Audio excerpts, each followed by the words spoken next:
Vasudevaya.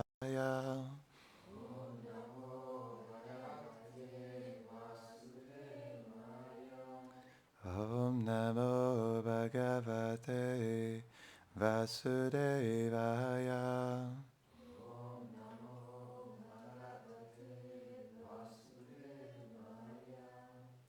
Om Namo Bhagavate Vasudevaya.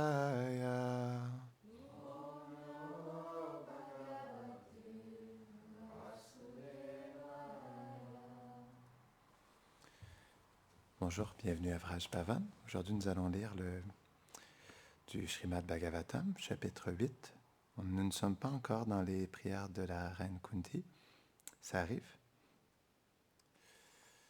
Oh, en fait, c'est le verset 18. Ça commence là. Ah, ça commence. Donc, versets 17 et 18. Brahmate jovinir mukter atmajai saha krishnaya prayana bimukam krishnam idam matha pritasati. Traduction. Alors que Krishna était sur le point de partir pour Dvarka, la plus chaste et dévouée Kunti, la mère des Pandavas, ses fils et sa belle-fille Draupadi, qui venait juste d'être sauvés des effets de l'âme Brahmastra, s'adressèrent à lui. Verset 18.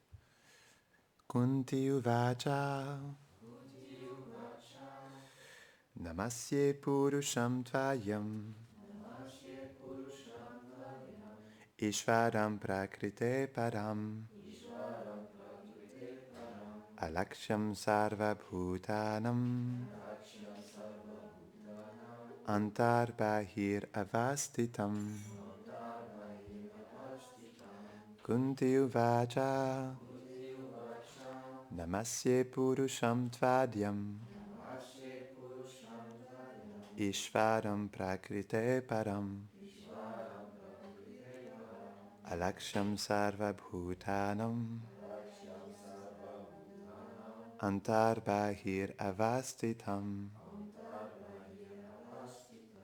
Kunti uvacha Namasye purusham tvadyam Ishvaram prakrite param Alaksham sarva bhutanam Antar bahir avastitam. Quelqu'un veut répéter? Kunti uvacha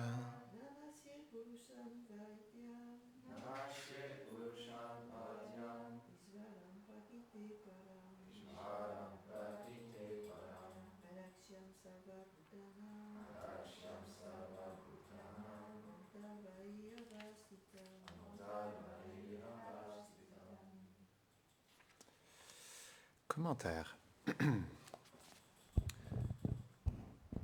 Srila Vishwanath Chakravarti Thakur dit. Ah, d'accord, excusez-moi. Srimati Kunti dit: J'offre mes respects à toi, le Seigneur primordial. Tu es au-delà de l'énergie matérielle et la contrôle. Tu es le contrôleur interne de tous les êtres. Et tu es aussi présent extérieurement à travers tout l'univers. En fait, je l'avais déjà lu mentalement. C'est pour ça qu'on est arrivé. J'ai voulu aller tout de suite au commentaire. Commentaire. Srila Vishwanath Chakravarti Thakur dit: Kunti, comprenant ce que Krishna avait fait, et incapable de contrôler le respect qui survenait dans son cœur, commença à offrir des prières. Voyant cela, Krishna dit: Mais je suis ton neveu, alors pourquoi m'offres-tu tes respects? Tu es la personne suprême. Je suis une personne, il n'y a pas de doute à cela. Oui, tu es l'être originel. Toutes les âmes en ce monde revêtent des corps puis les abandonnent pour en revêtir d'autres. Mais les âmes sont éternelles et originelles également. Oui, mais toi, tu es suprême, Ishvara, le contrôleur de tous les êtres. Oh, mais on peut voir de nombreux contrôleurs dans l'univers, comme Indra sur sa planète et comme le demi-dieu de la Lune, mais également sur la Terre, les rois qui administrent les royaumes, leur royaume. Mais toi, tu es encore supérieur, car tu contrôles la totalité de l'énergie matérielle. Suis-je l'âme suprême, Paramatma, située à l'intérieur de tous les êtres? On peut réaliser l'âme suprême par l'utilisation de l'intelligence et d'autres moyens. Mais toi, tu es imperceptible. Suis-je donc l'imperceptible Brahman, l'aspect impersonnel de Krishna qui est sans forme, sans attribut et sans activité? Non, car tu es situé personnellement à l'extérieur et à l'intérieur de toute chose. Bien qu'engagé éternellement dans une relation particulière avec ses associés et prenant le rôle d'un fils, d'un neveu, pour leur faire plaisir, Krishna n'en demeure pas moins le Seigneur suprême, le contrôleur absolu et la cause de toutes les causes.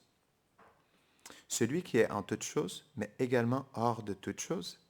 Non, celui qui est en toute chose, mais également hors de toute chose. Il est au-delà de toute compréhension et tout est infime par rapport à lui. Rien n'est indépendant de lui. C'est pourquoi, bien qu'il puisse parfois montrer certains pouvoirs dans ses divertissements, ceux-ci sont toujours proportionnels à la circonstance, car il est illimité. Krishna aime se placer sous le contrôle de l'amour de ses dévots. C'est pourquoi il dissimule sa toute-puissance par son énergie Yogamaya, pour que ses dévots puissent exprimer leur amour et leur affection envers lui. Sa puissance demeure alors voilée, manifestant sa douceur suivant les relations qu'il échange avec eux. Cette circonstance transcendantale procure à ses dévots un sentiment tout spirituel. Krishna a besoin de moi. Krishna est à moi. Ce sentiment est pleinement développé dans la demeure du Seigneur appelée Gokula. C'est joli, hein? Vishwanath Chakravarti Thakur. Il a tellement une relation personnelle avec Krishna qu'il dialogue à sa place. Il fait ça aussi dans la Bhagavad Gita. Il parle pour Krishna. Donc, il faut bien connaître Krishna pour parler pour Krishna.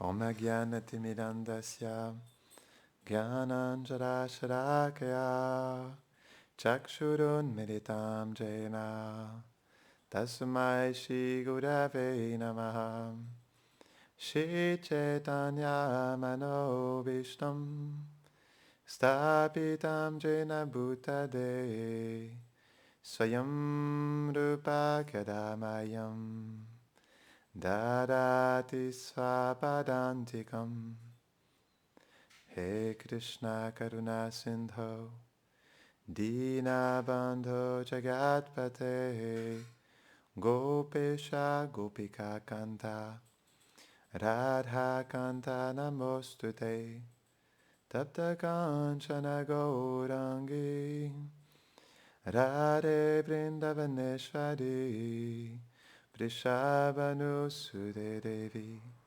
Pranamami Hari Priye Vanchakalpatarubhyashta Kripa Sindhubhya cha Patitanam Bhavanebhyo Vaishnavebhyo Namo Namaha Jaya Shri Krishna Chaitanya Prabhu Nityananda Shri Advaita Gadadhara Shivasari Gaura Bhakta Vrinda Hare Krishna Krishna Krishna Hare Hare Hare Rama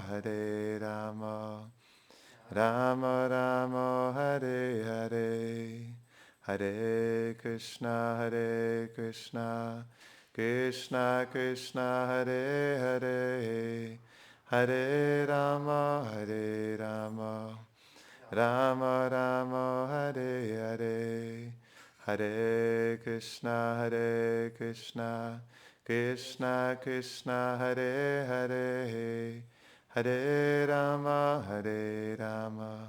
Rama Rama Hare Hare Namaham Vishnupadaya Krishna Prashtaya Bhutare Shrimate Bhaktivedanta Swami Niti Namine Namaste Sarasvate Deve Gauravani Pracharine Nirvashesha Shunyavadi Pashtatyare Shatarine.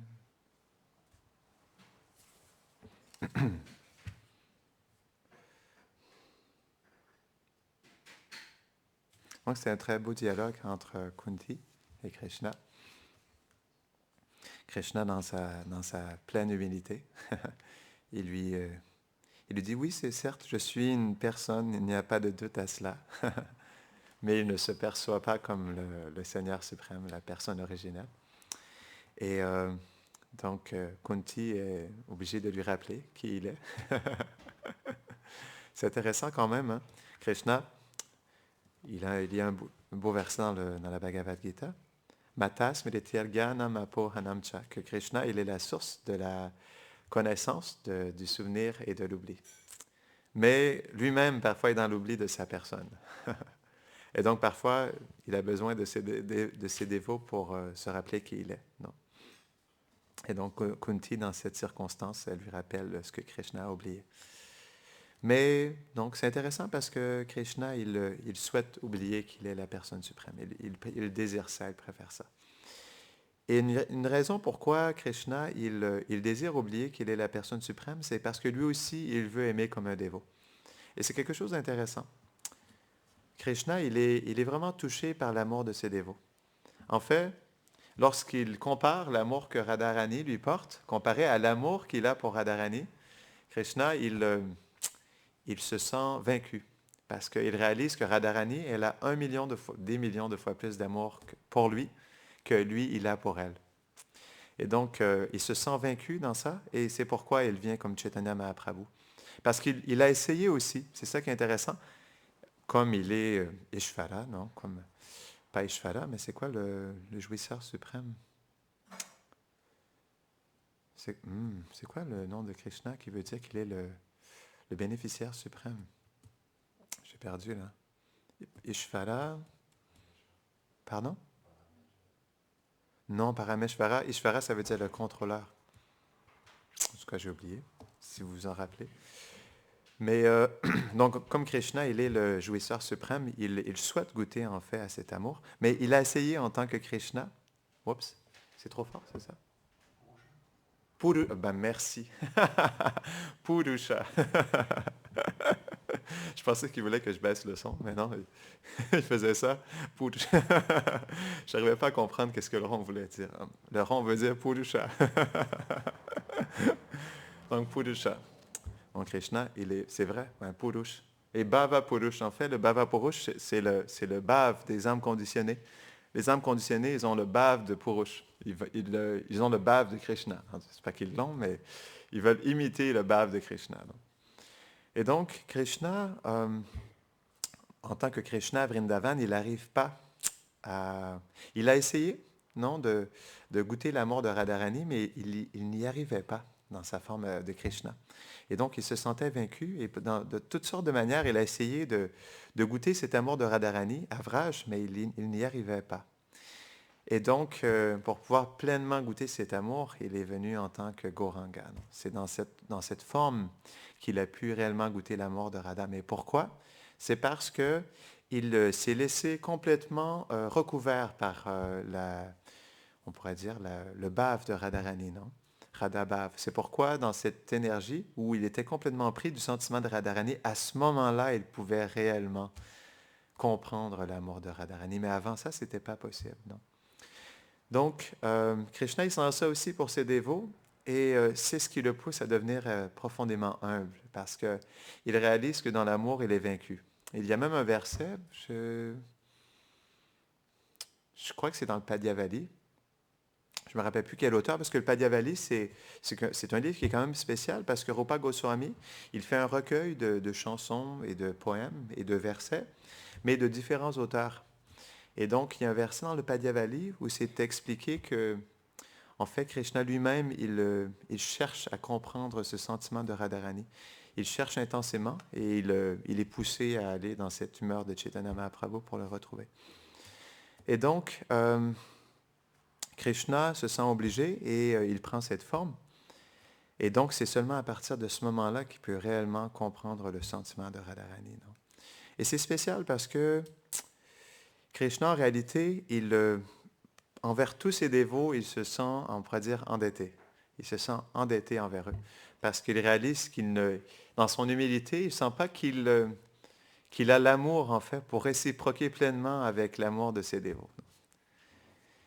Et donc, c'est ce qui le pousse aussi à servir ses dévots, comme il le fait. Non?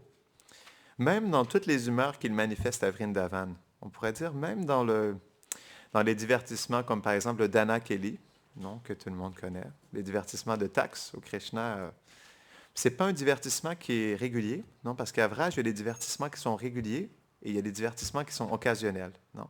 Donc il y en a qui se passent à tous les jours, comme par exemple à tous les jours, Krishna il est baigné par sa mère, il est nourri par sa mère, à tous les matins il sort les vaches, non, il traite les vaches, il les amène dans la forêt, non. À tous les soirs, il y a un spectacle à Nandagram. Mais il y a certains divertissements qui sont occasionnels, qui viennent on appelle ça naimitika, non? Qui viennent de temps à autre. Et donc, les divertissements de la taxe, c'est quelque chose qui est occasionnel aussi. Non?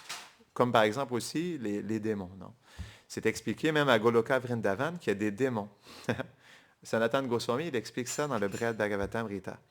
Et on pourrait se dire, mais en même temps, je n'ai jamais lu ça dans les livres des Goswamis, comme par exemple dans le Govinda Lilamrita, qui explique tous les aspects de la journée de Krishna. Ce n'est pas expliqué qu'à 11h30, Krishna il tue un démon. Donc, comment est-ce qu'on peut comprendre que dans les passe-temps, dans les divertissements occasionnels, parfois les démons viennent aussi à Golok? C'est parce que Goloka Vrindavan, c'est comme une fleur de lotus qui manifeste différentes pétales. Et c'est pourquoi, simultanément, dans cette région de Golok, il y a des endroits où il y a constamment des démons qui viennent. Il y a des endroits où il n'y a aucun démon. Il y a des endroits où Radharani, elle est mariée avec Krishna, et il y a d'autres où elle est seulement dans l'humeur de Parakia, non, d'une amante de Krishna. Donc, même par exemple, c'est expliqué que lorsque Krishna il vient à Boma Vrindavan, c'est à ce moment-là qu'il grandit, on pourrait dire, qu'il passe d'un tout jeune enfant jusqu'à l'âge de 16 ans, non, de 15 ans et quelques mois. Et certains disent que c'est seulement à ce moment-là qu'on voit Krishna grandir. Mais à Goloka Vrindavan, toutes les différentes âges de Krishna sont présentes aussi, simultanément, en même temps, mais dans différentes dimensions. Comme par exemple, ceux qui ont vraiment un sentiment d'adorer Krishna comme un tout jeune enfant. Donc, il y a une région à Goloka Vrindavan où Krishna est un jeune enfant de 5-6 ans. Et ceux qui veulent participer au divertissement où Krishna, il tue les démons, il y a aussi une différente région à Goloka Vrindavan où il y a des démons que Krishna, il combat tous les jours. Donc, c'est pourquoi les divertissements occasionnels, pour certaines régions à Vrindavan, ils sont réguliers et pour certains endroits, ils sont occasionnels. Donc, ça dépend aussi des endroits. Mais donc, pour ce qui est du Dana Lila, donc, certains acharyas expliquent que c'est un divertissement occasionnel. Et même si Krishna, il taquine les gopis, il fait seulement ça aussi pour glorifier l'amour des gopis, en fait, qu'elles ont envers Krishna. Donc, dans toutes les humeurs que Krishna il manifeste, c'est toujours dans le but de glorifier l'amour des gopis. Non? Peu importe l'humeur, que ce soit dans la taquinerie ou que ce soit dans l'humilité ou dans l'attitude de service, tout ce que Krishna fait est pour glorifier ses dévots en réalité. Non? Et donc Krishna, il trouve toujours des occasions de pouvoir glorifier ses dévots. Et il le fait bien souvent dans la séparation, parce que c'est dans la séparation que les dévots de Krishna expriment leur amour le plus pur, en fait, le plus profond qu'ils ont dans leur cœur et qu'ils ont enfoui dans l'intérieur de leur cœur pour pouvoir justement le garder au moment où, par la force du préma, ils sont obligés de l'exprimer par la séparation. Et donc, c'est pourquoi aussi Krishna il met beaucoup ses dévots dans la séparation, parce qu'il les pousse à sortir leurs sentiments leurs plus profonds. Non? C'est la raison pour laquelle il a abandonné les gopis dans la danse rasa. C'était pour voir quels étaient leur réel amour pour lui. Non?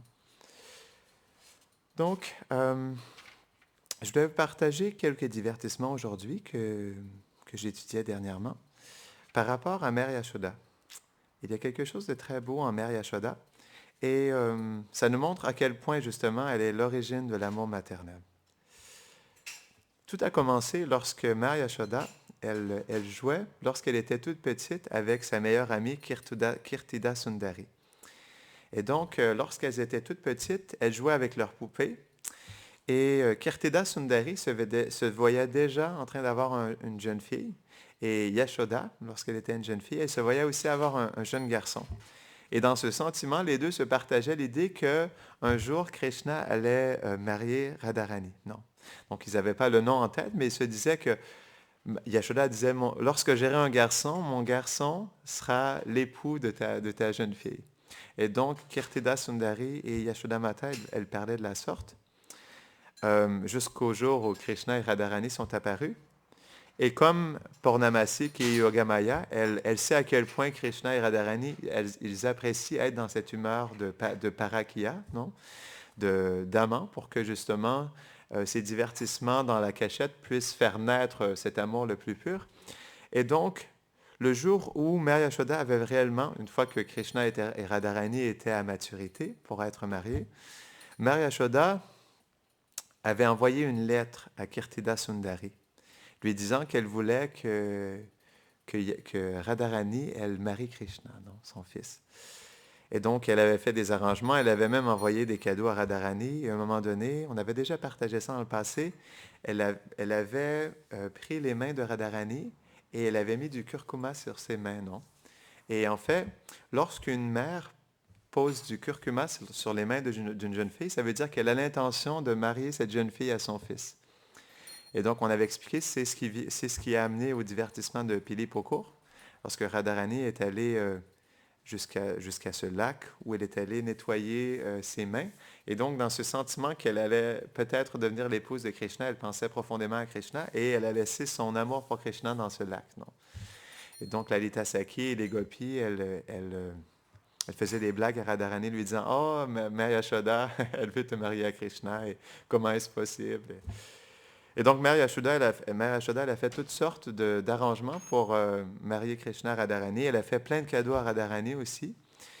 Et donc, Purnamasi, lorsqu'elle a vu justement cette éventualité, elle a décidé de faire des arrangements pour que ce mariage ne se fasse pas, comme elle comprenait le désir de Radha et Krishna. Et donc, c'est expliqué, elle est allée voir Kirtida Sundari, et donc elle a manigancé un plan.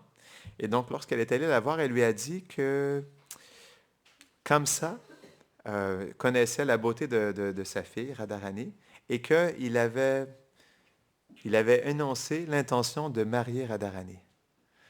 Et donc, pour pas que pour pas que ça se passe, et pour protéger Radharani, Purnamasi lui avait dit que tu devrais prendre ta fille et la sortir de Varshan. Donc, Kirtida Sundari, elle a amené Radharani à Satohagram, non?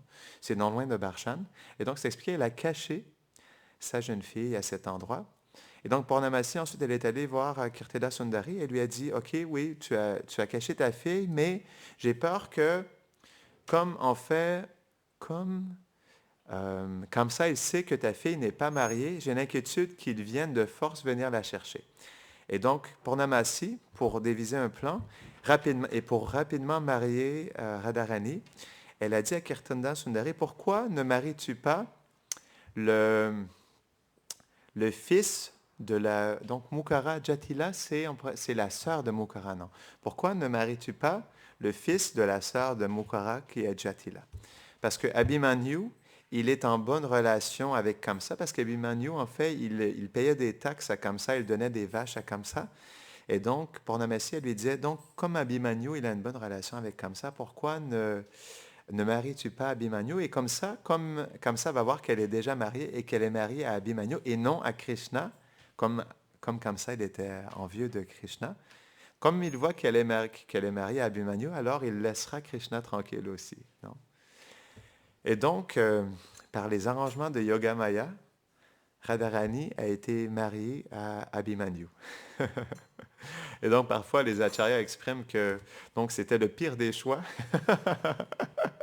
Mais quand même, pour sauver Radharani, ils ont décidé de marier Radharani à Abhimanyu. Et donc, les acharyas expriment, et c'est intéressant, dès que Radharani, elle s'est mariée à Abhimanyu, elle a tout de suite commencé à être l'amante de Krishna. Parce qu'en réalité, si on comprend aussi les divertissements, c'est que il y a aussi des divertissements qui ont été faits où Brahma, il a marié personnellement Radha et Krishna. Donc en réalité, Radha et Krishna étaient déjà mariés. Et on comprend aussi qu'Abhimanyu, il est l'ombre de Krishna. Et même s'il a été marié, en réalité, Abhimanyu n'est jamais avec Radharani. Il dort dans une grange, non, avec les vaches, et il n'est pratiquement jamais avec Radharani. Donc c'est pourquoi Krishna, on pourrait dire, il reste le bien-aimé de Radharani dans toutes les circonstances. Non?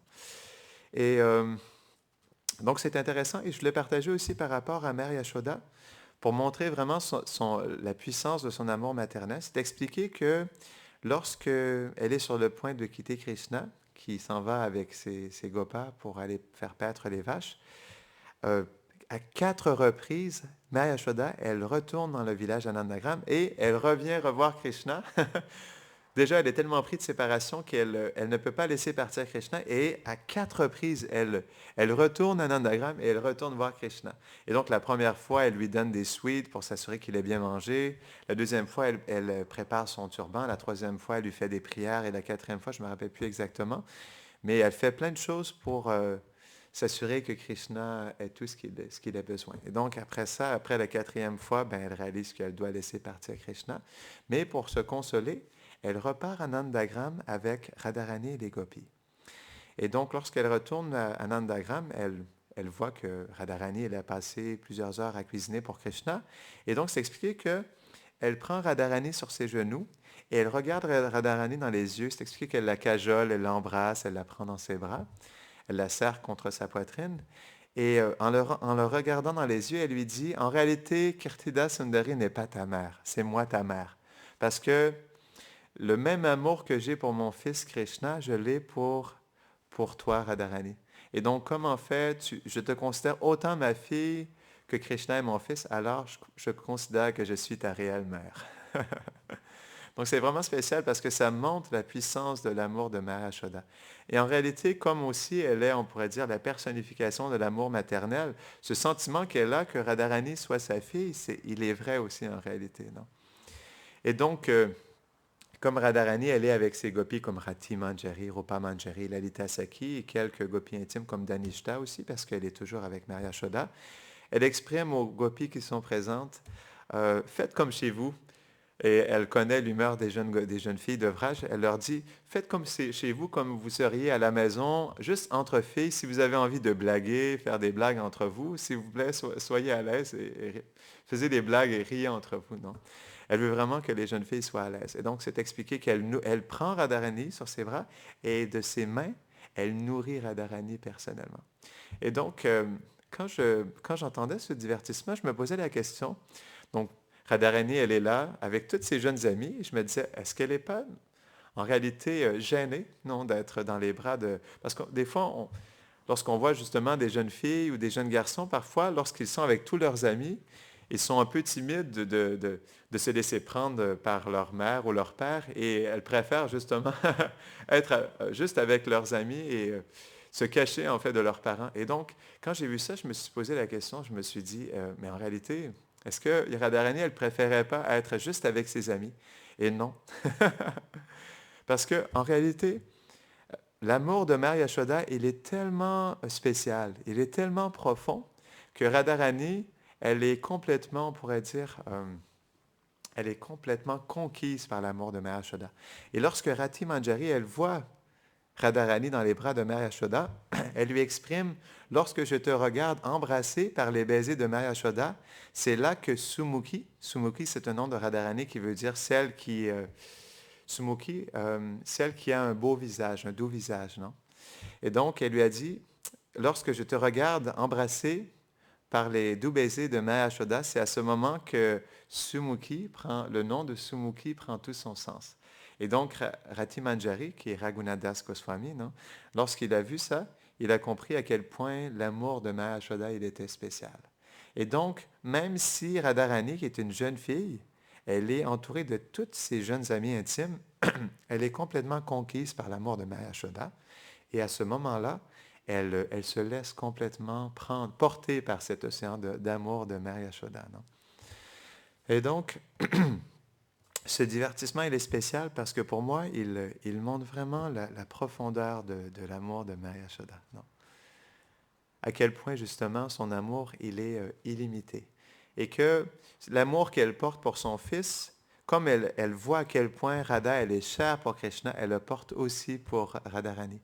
Et on voit ça aussi dans le divertissement de Gopakumar. C'est intéressant parce que donc Gopakumar qui est Sarupa, lorsqu'il retourne à Nandagram, on pourrait dire pour la première fois, lorsqu'il arrive, il est après le divertissement où il a rencontré Krishna pour la première fois à l'extérieur de Nandagram, et donc ils se sont étreints. Je ne partagerai pas tout le divertissement, mais Krishna s'est évanoui, inconscient sur le sol, tellement il était touché de voir Sarupa. Et donc, c'est expliqué, ils sont revenus ensemble, Krishna, il avait son bras au-dessus de l'épaule de Sarupa. Et donc, ils sont entrés à Nandagram comme ça. Et quand Maya Yashoda, elle a vu Gopakumar qui était sous les bras de Krishna, elle a réalisé à quel point il était cher à Krishna. Et donc, c'est expliqué que comme en fait, elle a vu à quel point il était cher à Krishna, il est devenu aussi cher pour elle aussi. Et elle a pris, comme elle prend Krishna dans ses bras, elle a pris Sarupa dans ses bras aussi. Et donc, c'est spécial parce que ça nous montre en fait la nature de Vraj. Parce qu'à Vraj, comme tous les Gopas sont chers à Krishna, ils sont chers à Mère Yashoda aussi. Et c'est la même chose pour tous les résidents de Vraj. Qui est cher à Krishna et à Radharani est cher aussi à leurs associés, non?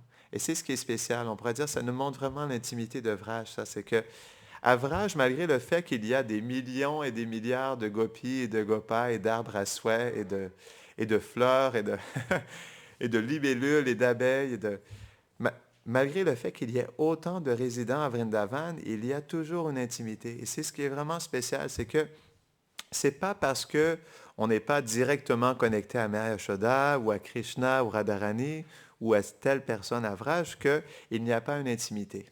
Parce qu'à Vraj, tout est imbibé de cette intimité. Chaque individu à Vrindavan est pris par cet océan d'intimité qu'est Vrindavan. Et c'est ce qui est vraiment spécial parce qu'on peut voir que malgré le fait qu'il y a des milliards d'habitants, chaque être vivant à Vrindavan sent cette intimité avec Krishna. Et ce, à chaque instant. C'est ce qui est vraiment spécial. Et dans ces divertissements avec Sarupa, avec Radharani, ça nous montre à quel point cette intimité, elle déborde. C'est ce qui est spécial, c'est que Vrindavan déborde d'amour en réalité. Il y a tellement un amour, on pourrait dire, grandissant à chaque instant que cet amour, comme un océan rempli de vagues, il déborde sur tous les résidents à Vrindavan. Et donc, un jour ou l'autre, tous les habitants de Vraj sont pris par cette intimité, par cet amour. C'est ce qui fait la différence entre Vrindavan et, on pourrait dire, les autres aspects ou les autres dames dans la création. Comme par exemple, est-ce que vous avez déjà entendu parler que, on pourrait dire, des serviteurs de Narayan, lorsqu'il est assis sur le trône, se mettent à blaguer ou à l'insulter, non, même parfois, ou à faire des remarques déplaisantes? Non. Ça pourrait jamais arriver à Vaikuntha, mais à Vrindavan, oui.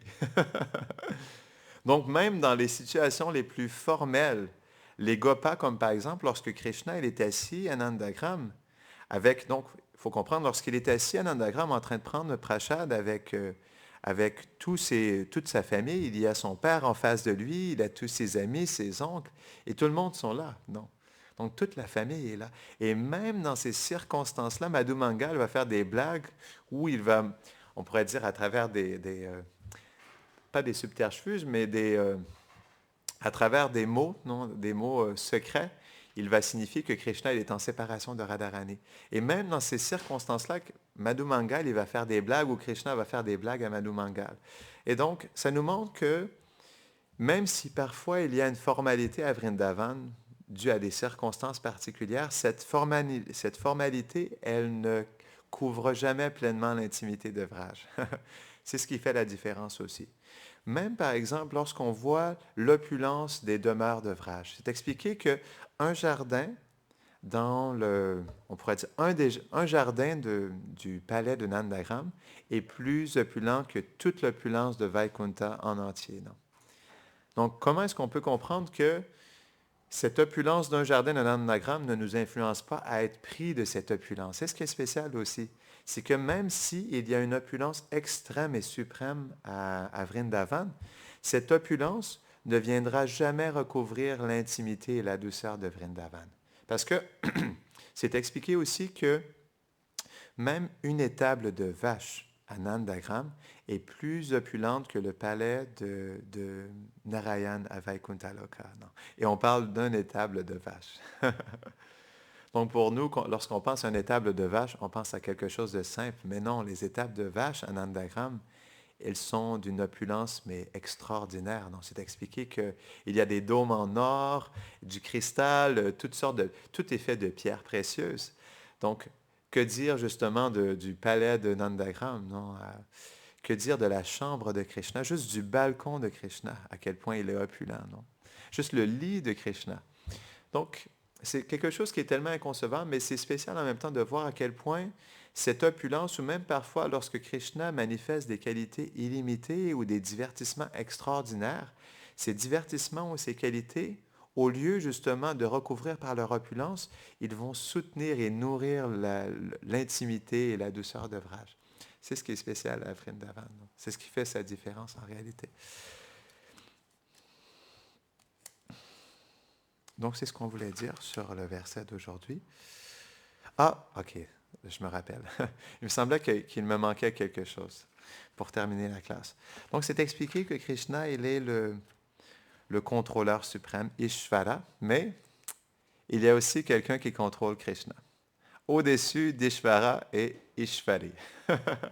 Ishvari veut dire celle qui contrôle Krishna. Donc, Radharani, je vous parlais du verset dans le Padyavali tout à l'heure. Ce verset-là, il exprime que Radharani, en fait, elle est le gourou de Krishna. Et que Krishna, il est un étudiant de danse. Il suit dans les pas de Radharani. Et Radharani, elle est son gourou de danse. Et c'est elle qui montre à Krishna comment danser par, on pourrait dire, la profondeur de son amour. Et c'est pourquoi Radharani, c'est elle qui contrôle Krishna, parce que Krishna, il est complètement conquis par l'amour de Radharani. Et on avait expliqué tout à l'heure qu'il sent dans sa personne et dans son amour pour elle qu'il ne pourra jamais égaler l'amour de Radharani. Et en ça, Radharani contrôle Krishna. Donc on voulait juste terminer là-dessus. Jai Shri Vrindavan Dham Ki Jai.